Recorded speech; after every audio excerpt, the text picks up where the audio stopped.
Good morning, everyone. I think what an outstanding panel we have. I was wondering, it covers from luxury hotels to luxury watches to fantastic garments and fabrics to, I was just discussing tequila, our favorite drink, but also much more beyond the champagne and also Visa. So I think given the wide range of products and services, the intent today is to get an inside peek on how they are seeing the consumer evolve. I think over the last decade, we have had a massive transformation of the Indian consumer in different facets, the rising income levels, the rising awareness, global travelers, digitally connected, and so on and so on, and willing to spend a lot more than past, caring a lot more about experiences, looking for the right proposition, and also demanding a lot from different brands. So the idea to begin with is to explore what are people seeing. And maybe I'll start with you, Gautam. You have seen, Raymond has been a generational brand. How have you seen the consumer evolve in the last decade? Thank you. I think, we're happy that Raymond today is going to be a 100-year-old brand in 20 days. What started off as a brand for the wedding, for the first job, today, I think with technology, with exposure through Instagram and media, we've seen the brand become much younger. And what was originally a woolen fabric company that only made woolen fabric, got into polywool, got into polyviscose, and the product offering over the last, especially 2 decades, has dramatically changed to bring the average age of the consumer down. Fantastic, fantastic. Puneet, you deal with a wide variety of consumers, especially with the multi-tiered brand strategy that Taj has come up with. How are you finding the change in the new consumer? Wow.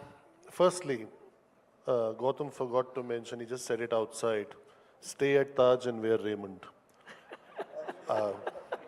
Second, I would say stay Two good Indian brands, two legacy Indian brands. Two legacy Indian brands. Then, if you're in a good mood, you can have some Moët Hennessy and some Hennessy. If you have forgotten your watch, you can shop that also with us. And if you are short of cash, pay with Visa. So, all happens here.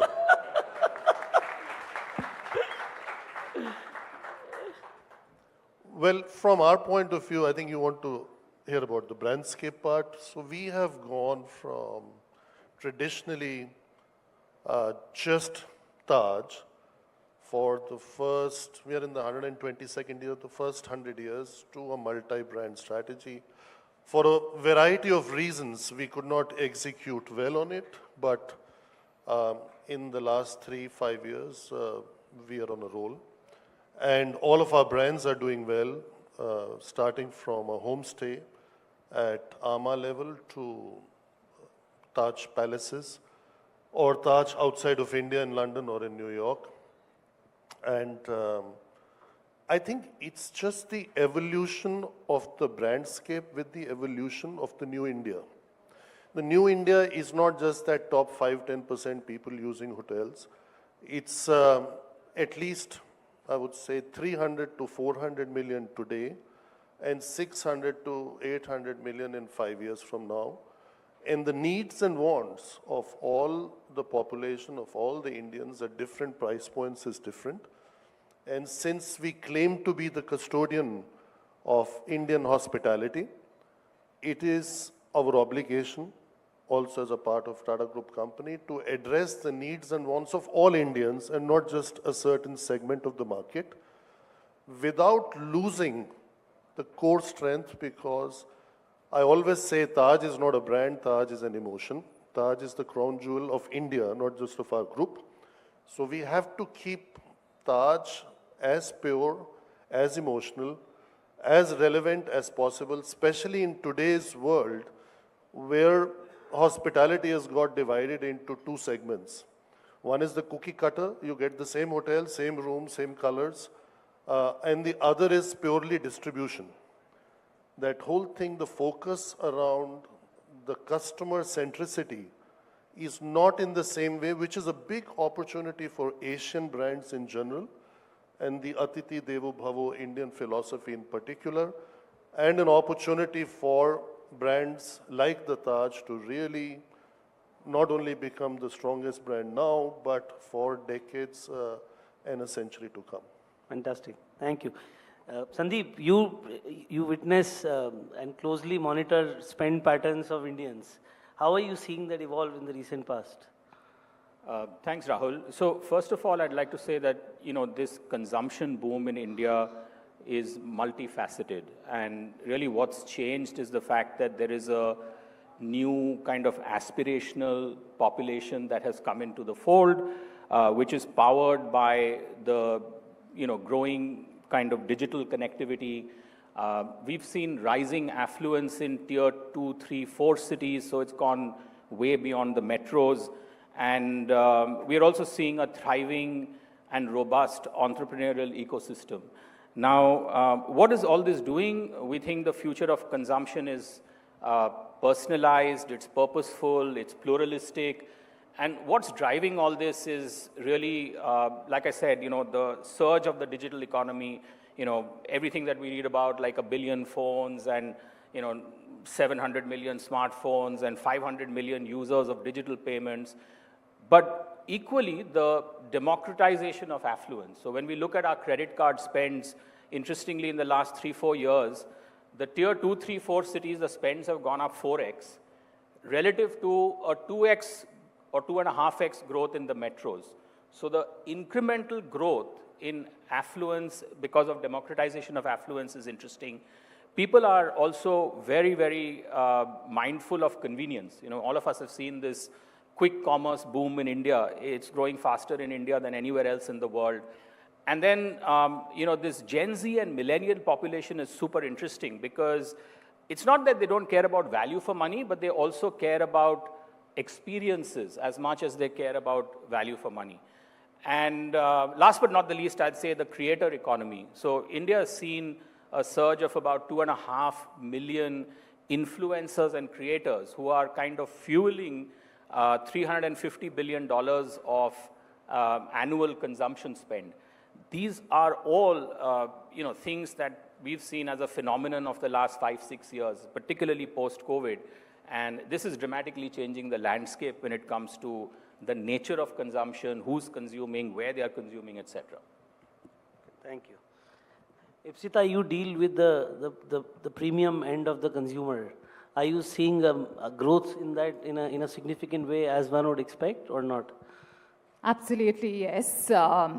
So the growth is coming from the changing mindset that everyone's talking about today. And I want to take a moment to talk about how through the lens of Moët Hennessy we see that mindset changing.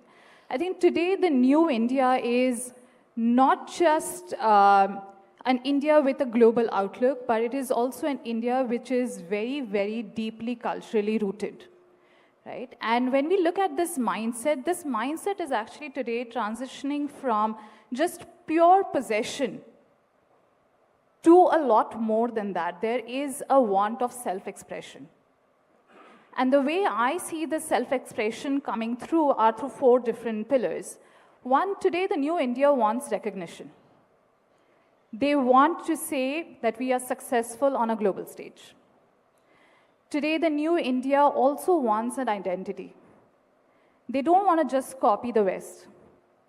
Today, we want to say we are authentic, this is who we are, and we have arrived.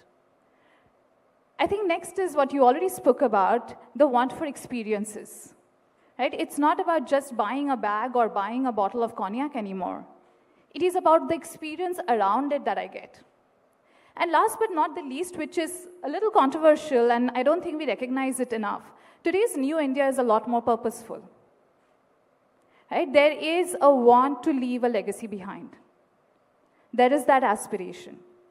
And with all of this, I think we have transitioned from just bringing in materialistic possession to building memories through experiences and mirroring our ambitions. And of course, as Moët Hennessy, we have to cater to this India. Right? The way we do that is not just bringing in the portfolio that we have across the world. We were speaking about Volcan Tequila that we launched in India last year. But it's not just that. It's not that we are just bringing in champagnes and tequila because it's out there in the West, but we are also launching our homegrown products. We have a Chandon winery very much here in India. LVMH launched its first red wine, still red wine from India, from there, called Chandon Orva, a year back. The same thing with experiences. We see, the world 50 best bars. When we are traveling, we all go there. But what are we doing? We are actually bringing them to India. A year back, we got Gina, one of the top 50 mixologists from around the world. She owns a bar in Mexico. She was here very much in our Delhi, in Bangalore, making the best of the cocktails for our own Indian consumers. So we are actually bringing the world to India for the new Indians, and they are seeking these experiences today. Thank you. And Erol, you see the world at a slightly further away vantage point. How do you compare and contrast India over time and across countries? Yes. Let me start this discussion. First of all, thank you for the invitation, and I'm I think, only foreigner here. I'm very honored for the invitation. 22 years I'm in the business, and last 12 years I'm closely spending my time in India with Indian consumers. And all my close circle knows I'm pro India. I believe in the future of India. That's why the reason we have been investing as a brand heavily in India last 12 years. And I've gathered some observations in the last 12 years about India. Two things. One is Indian consumers are extremely intellectual, highly educated, hardworking, resilient, and entrepreneurial. This is one side of the coin. The other side of the coin, what I've observed, is politically the country is very strong. And this results in economical stability and growth. So when you combine those two factors, every year we are achieving up to this year, last year was 2-digit growth. This year probably is going to be 1 digit. And we keep increasing our sales and revenue. Now, here, new consumers, what we are observing is, one is first generational entrepreneurs. They make their money from IPOs, startups, various ventures. Then we see urban elites growing. Apart from that, C-level executives, which all of you, I'm sure, seeing now they are ruling the whole world. All the world's top companies are being ruled by Indians. It's a very important statistic, fact. Then ultra-high net worth individuals are growing in numbers. So those are the consumers that we are now catering. If we have time, I want to give a couple of statistics, so you see where India is standing in the global scale. Ultra-high net worth individuals today, 13,000 in India, according to the statistics. Millionaires in India are right now around 380,000, which is increasing every year 12%. That's a great number. From a salary income bracket monthly, $10,000 plus, this number is now, as per last year, was around 60 million. It's going to be in 2027 expected to be 100 million. Those are great numbers, very promising numbers. On top of that, for my industry, our industry, high-end watchmaking industry, is approximately 26 billion Swiss franc industry. India is globally at 21st in terms of ranking. It's not great, but here is the bright side. Last year, India achieved 128 million Swiss franc Swiss watch imports. Now, 21st globally, but when you look at overall growth, after the United States, India is 12% growth. This is a great number again.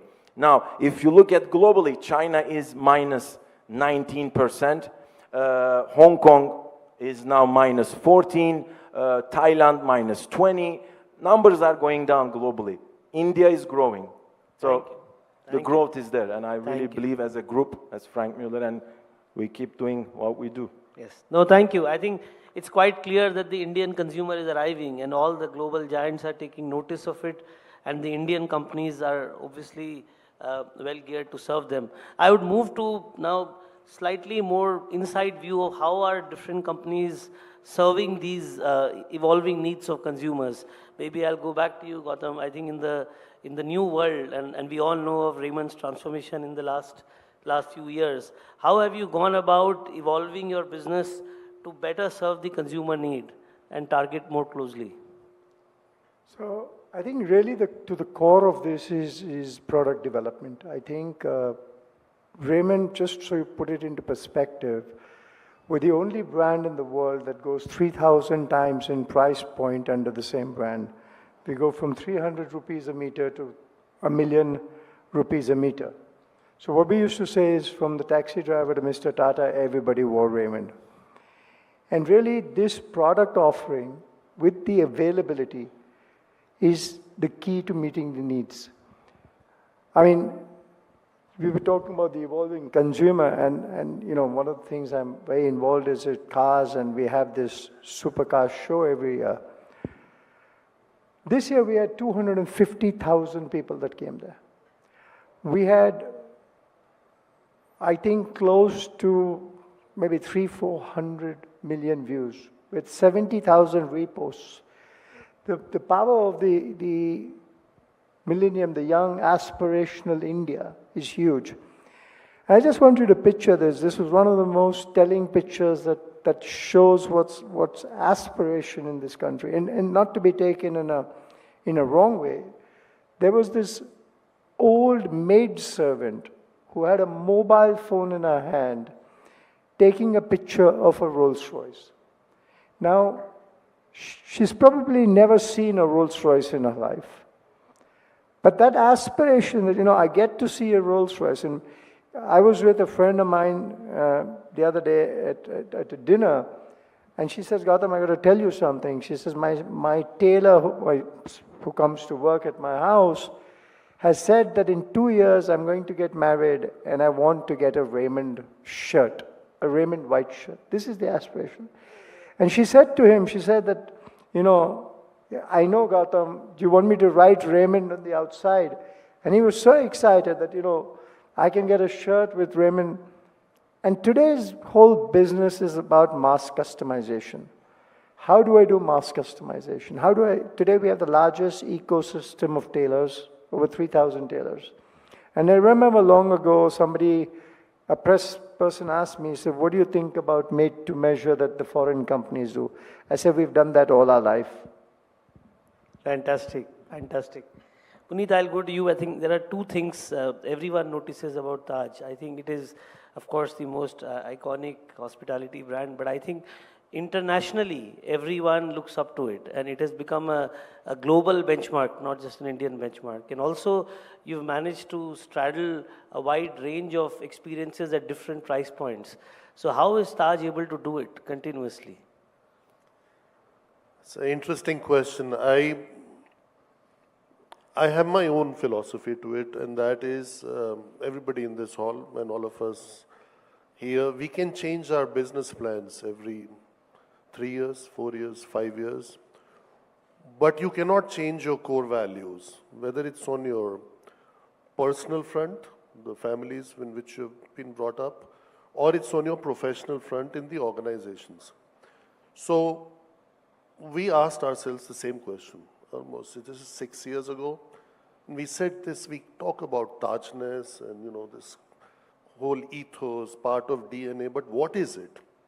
Then we came to a conclusion that it's just the way we are. Then we said, this is not good enough. How do you communicate to 40,000 employees? What does it mean the way we are? So we simplified and we said the T is for the trust of all the stakeholders. A is for the awareness of the communities you live in. And J is for the joy in doing what you do. So across all our brands, these three core values are common. And then the loyalty program, Taj Inner Circle, is common. Rest, each brand has to stand on its own feet. There is no by Taj or a little bit of a prefix of a Taj or a suffix of a Taj.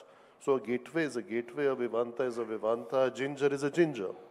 And I think this very strong connect of your core values of Taj, coupled with the core values, the 5 core values of the Tata Group, form the bedrock of doing anything we want to do. So then the brandscape can evolve, your enablers can evolve, your strategic initiatives can evolve to get you to what the purpose of the organization is.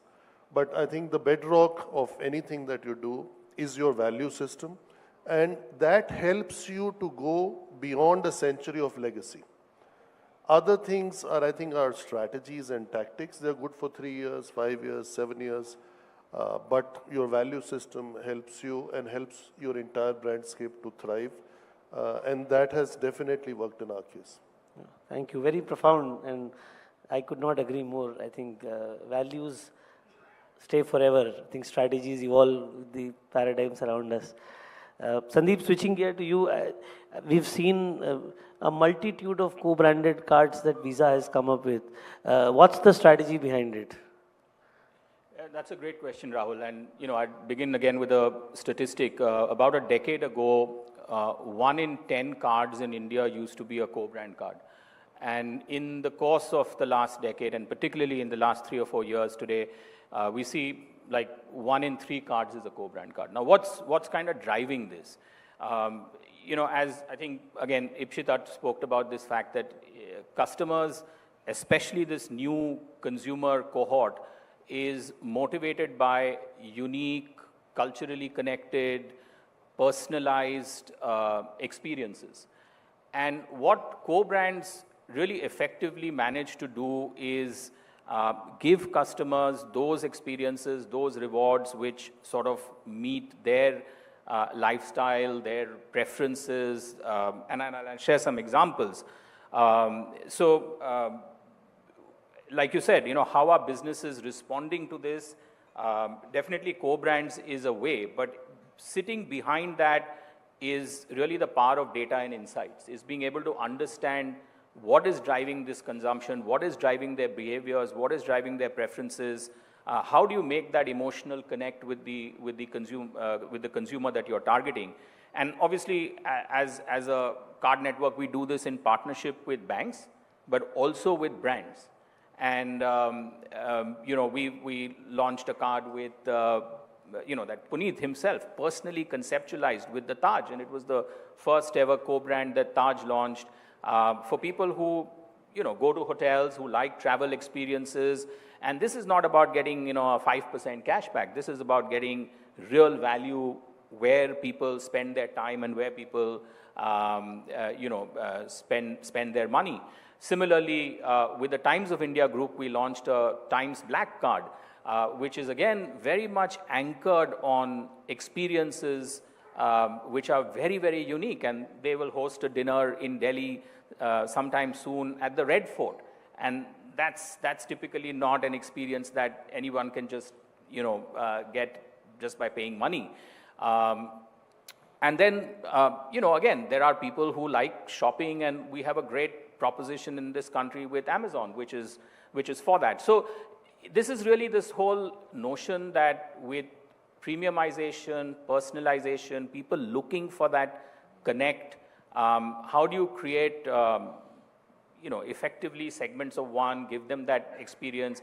And for businesses, it's therefore very, very important to understand that and then to create very, very strong digitally enabled user interfaces and experiences that cater to those segments of customers. Fantastic. Thank you. Ipsita, you were sharing with me, today more and more people are looking for experiences and not products. How are you factoring that into your strategy and into your marketing approaches? Yeah, so I think Rahul, products is there, but what really tops up the joy of having the product is the experience around it. And I think I'll take that a notch more, and I would say, how do you personalize that experience, right? And I think we are sitting amongst a panel who've done this in and out, starting with Puneet. So today, I think the way we're looking at India is we don't want to be just customers, right? We want to be part of the inner circle. We do not want to just transact. We want to connect, right? And that emotion is extremely important for brands, right? For us, it is important that we are not just selling that product, but we are really taking care of how we are making our consumer feel. It's all about the feel and the emotion. And I'll share a small story, Puneet. So I was staying in one of the palace hotels, and I was staying there for 4 nights. And long stay, generally it would be a couple of days and in and out, but this was a long work stay. And the first day I walk in, there was a bunch of Rajnigandhas in the room. My favorite. I was really, really happy. I was like, that's a sweet touch. The next day I come back from work, there was a book kept on my bedside table, and which was mine. And the attendant who came to the room, he actually put a bookmark on it and said, I realized you were reading a book, so I'm leaving a bookmark for you, for your convenience. I thought that's sweet as well. Third day I come back, and this is where it blew my mind. Third day I come back, I see on the top of the table there are 4 Darjeeling tea bags kept, with a note from the attendant, dear ma'am, I noticed the last few days you were only consuming Darjeeling tea. I thought that you really, really appreciate it, so I'm leaving 4 extra bags for you. And that's the connection. He was really seeing what I was consuming, how I was reacting, and he really touched me when he left those 4 additional bags. And it is these small moments of surprises, that small moments of joy that the Indian consumer is today looking for. And the way we are doing that is with multiple experiences as well, and hyper-personalized. And it is across the entire age bracket. Well, starting off with you're getting married, there are personalized champagne bottles with your name on it. Not just for you, but your entire friend circle and the return gifts that goes with all our weddings and wedding, I would say, return gifts. The second, you're going on your 10th anniversary, you're not just visiting a distillery of Glenmorangie or an Ardbeg, but you're actually sitting down with the master distiller, tasting the whiskey along with him. Fast forward a few more years, your daughter's 18th birthday, or 21st in India. You're not just having her first glass of champagne with her here sitting in your living room, but you're actually going to Champagne, seeing the first harvest, and opening the first bottle with her. That's not where it ends. I think a large part of this group might agree. Come to your 50th birthday, you're not just opening a bottle of 25, 35-year-old whiskey. You're actually going back to the cellar, picking up a whiskey from your year of birth. 50th birthday, you're opening a 50-year-old whiskey with your friends. And those whiskeys actually also come in bottles that are customized just for you. So I think we've taken, the entire affluent India has taken the notch of consumption, not just basic bottles, to experiences and to hyper-personalization as well. Fantastic, fantastic. No, very, very, I had goosebumps in me when the experience was being described. So I think there is never enough of personalization that you do. I'll give you a small story. We were once working with Starbucks in the US, and the mandate that was given to us was that every individual in any Starbucks store in the world, when the person walks in to the counter, the person who's taking the order should be able to tell exactly what that person would order and not need to order, so that you don't have to ask 7 questions of the coffee type and the milk type and the temperature of the type. And that was the mandate, right? And of course, that is very aspirational. We may not have gone there, but it tells you how much the companies are beginning to think, and with the entire segment of one and the entire approach to predict and the analytic tools behind it, I think it's doable in today's time. I think where I feel the gap comes is not in the technology, and we'll touch about that, but actually what Puneet touched, which is the culture and the soft side of it. How do you equip your team to deal with this? How do you first set the right aspiration? Because this experience sharing or putting, the Darjeeling tea bags, no computer, no AI, no tool can tell. It is the person in the room who has to deal with it and be motivated enough to do it. And I think that's where, we need to balance the algorithm with the heart. Yes. right? The world is today, we are saying there's going to be a lot of algorithm out there. Of course, AI is going to be there. But for that heart to be there, you need that personal touch, and that's what differentiates brands. Absolutely, outstanding. I think, Erol, you've been expanding in India, and you touched about the rich consumer or while India is very large, we always say India is not one country. India is Africa in parts, Indonesia in parts, and Western Europe in parts. So we have the full spectrum, and you probably deal with the Western Europe. But how are you seeing the stores expand to beyond Bombay, the South Bombay, South Delhi, and parts of Bangalore? And are you planning to expand to the second tier towns as well at some point? 11 years ago, 12 years ago, when we started, we had 1 point of sales.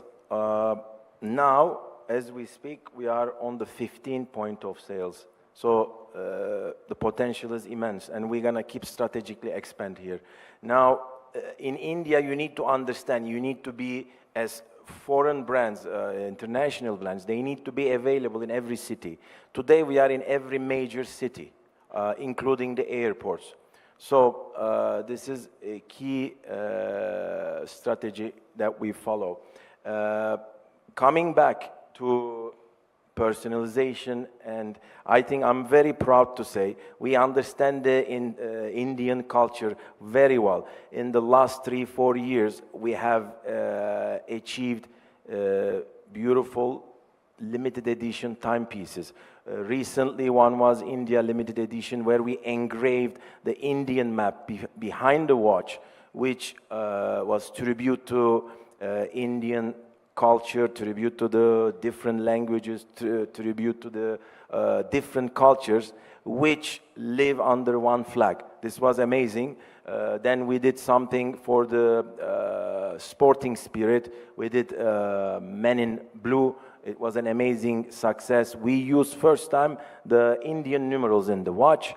We did something for the, as you remember, 60th Independence Day. So expanding is one thing, but understanding the culture, especially in India, different than Europe, US, India is strongly cultured country. If you want to succeed, you need to understand the culture, and you need to touch people's heart. And this is what we have done and achieved. Probably I can say humbly, we achieved this. And then now another edition we're going to do. It's a very sensitive and dear to my heart. It's going to be a religious timepiece, never done before. Last 1 year we have been working on this relentlessly until we achieve the perfect dial. Hopefully in 2 months we're going to announce. What else I can tell you? Well, I think this is quite good. Thank you. I think there is one aspect which I wanted to touch upon. We talked a lot about the evolving consumer and how companies are adapting their business model, their culture, their values, and their marketing and experiential approach to target them better. I think the one big enabler behind all of this is technology, is data, it's AI, and there has been a lot of discussion on this even yesterday. But I think we can't not talk about it, because the biggest barrier what I have seen in most companies, even if you want to personalize, is you don't have universal data, because your data systems are quite disparate. You don't have the right technology platforms to enable it, because you're working on different systems. And also with AI, I think people are still in the evolution of in the journey of what to install, what's the value of it. So maybe if I can ask a few of you on how you are dealing with, maybe I'll start with you, Gautam. How is Raymond thinking about its AI or technology strategy more from a consumer standpoint? So it's a good question. I think AI today is the buzzword. Everybody is talking about AI. But let me give you one example where we are, and I see the interest of time. Let me give you one example that we have made a paradigm shift in what we're doing. Traditionally, all our clothes were designed by designers. And we're moving it all to IT technicians. Because data, I'm using the word data for design, is available on the net. And you don't need somebody to come there and sit every day and tell you how to design the clothes. I think if I had 2 IT technicians that worked full time for me, just looking for designs on and then improvising it to go local for what you are. I think that's one way. Number two, AI has helped us a lot to predict what's going to sell. So our forecasting, our production becomes much more efficient. So it's just two simple ways that I think we're using it. Fantastic. Puneet, you have tons of data across hotels. How are you leveraging it well? You phrased it right. Technology is an enabler. It's your people who deliver the service, and for a very long time, as long as India has the demographic premium, I think we need to leverage that even more as a key differentiator. That does not mean not using technology. Use the data, but continue to humanize and not just, become artificial with the intelligence that you get. I think that will drive away our authenticity. Having said that, the data can help you achieve two things which can give you the pricing power. That is your premiumization and personalization. Premiumization because it could help you shift channels, and personalization is exactly what Ipsita just now explained in terms of tea and other things. We had planned it well on a lighter note for other reasons, but that the combination of personalization and premiumization gives you the pricing power. So that is what you have been seeing in the last few years in all segments, all consumer segments, and especially what Erol just now mentioned. The important word is limited edition. There is a growing number of consumers today in every consumer segment. And being part of Tata Group, I can tell you that whether it's a Jaguar Land Rover or it is Titan watches, some of them, they're coming up with limited edition. People don't want thousands of it to come out, maybe 10, 20, 30, and they're willing to pay much more than to get a discount. So I think that's where technology can help you, intelligence can help you to drive premiumization and personalization. Thank you. Sandeep, any thoughts from you? Yeah, so very quickly again, technology is at the core of everything we do to make a payment experience seamless, frictionless, secure, and now increasingly personalized, hyper-personalized. Today, as you think about it, a card, a Visa card in particular, ubiquitous acceptance, 99.69's, resilience and uptime. You add to that a layer of safety, security, the benefit of, dispute resolution and chargebacks, and then risk tools which are anchored heavily on AI and ML to at least mitigate risk and mitigate fraud, which is a big issue with digital payments. And then, all the rewards and status and financial empowerment that comes with it. But that is the world today. The future is way more exciting. And why do I say that? For number one, we have innovations coming to this market in the next 12 months, like payment passkeys, which will hopefully eliminate the need when you do an online transaction on a tokenized card of putting in 16 by 4 by 3, details of your card, because it's already saved, secured in a tokenized way, and you go through with your transaction in a matter of seconds. Apple Pay's launch in India is imminent. That's going to transform the mobile tap and pay experience, which is based on biometric authentication. I think the time to sunset OTPs has come, but obviously you need a secure alternative route to do that. We're really excited about something called the modern credential, which is like a 16-digit account number that allows the consumer to actually toggle between different payment methods. You use the same account or virtual account to use it as a debit card, a credit card for installment payments as per your choice, as per your use case or need. And basically, for the entire life cycle of the consumer, you don't have to keep changing cards. You just have the same reference number or the same account number. This is something we've already launched in Japan, in the US, and it's going to come to India soon. And last but not the least, the unbelievable power that agentic AI will unleash on basically intelligent commerce. Just the way we, search, the way we shop, the way we pay, with AI-enabled cards which will be embedded in the payment experience. Now, you could either leave it to your agent to make the payment or do the last leg yourself, but it's completely embedded, completely intuitive. So the future is way more exciting than the present. Thank you. Maybe just 10 seconds from you, Ipsita and Erol. How will the future consumer be different from today?